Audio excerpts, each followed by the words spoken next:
Pedagang deklarasi ciptakan Kamtibmas di kawasan Pasar Mardika.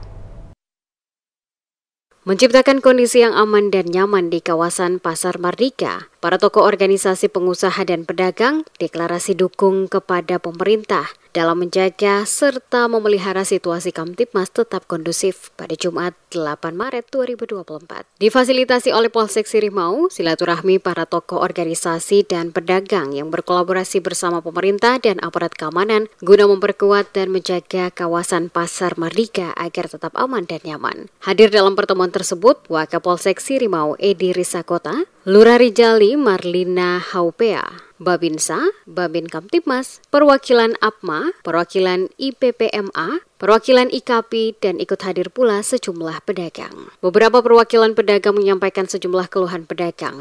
Salah satunya adalah pungutan retribusi sampah dan uang keamanan oleh oknum yang tidak menggunakan pakaian dinas di lokasi bekas kebakaran. Hal lain juga disampaikan perwakilan pedagang adalah dibangun kembali pos pengamanan di lokasi Terminal Mardika, karena dengan adanya pos angka kriminal berkurang. Ada juga pedagang yang mengeluhkan belum dibukanya pasar baru untuk pedagang berjualan dalam lokasi gedung Pasar Mardika yang telah selesai dibangun. Pada kesempatan yang sama, Wakapolsek Sirimau Edi Risakota merespons apa yang menjadi keluhan para pedagang, yang meminta agar pedagang memotret oknum yang melakukan penagihan dan melaporkan ke aparat kepolisian untuk ditindaklanjuti. Ia juga mengingatkan para pedagang jika ada persoalan pribadi atau perorangan tidak dibawa menjadi persoalan kelompok, golongan, suku, atau agama tertentu yang dapat memicu persoalan yang semakin meluas.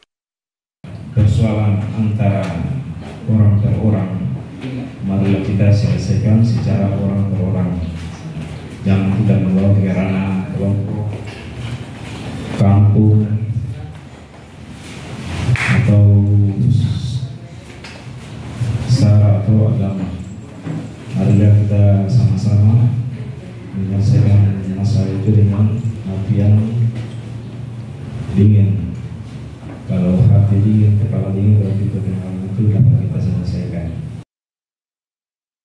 Sementara itu, Lurah Rijali Marlina Haupea menyampaikan arahannya kepada para perwakilan pengusaha dan pedagang agar setiap mengadakan kegiatan apapun, maka wajib menyurat ke kantor kelurahan untuk dapat diketahui, mengingat kawasan Mardika masuk pada wilayah kerja Kelurahan Rijali. Dengan dilakukan pertemuan bersama ini, maka akan semakin memperkuat rasa kebersamaan dan persaudaraan, sekaligus dapat menciptakan keamanan dan ketertiban terutama di kawasan Pasar Mardika.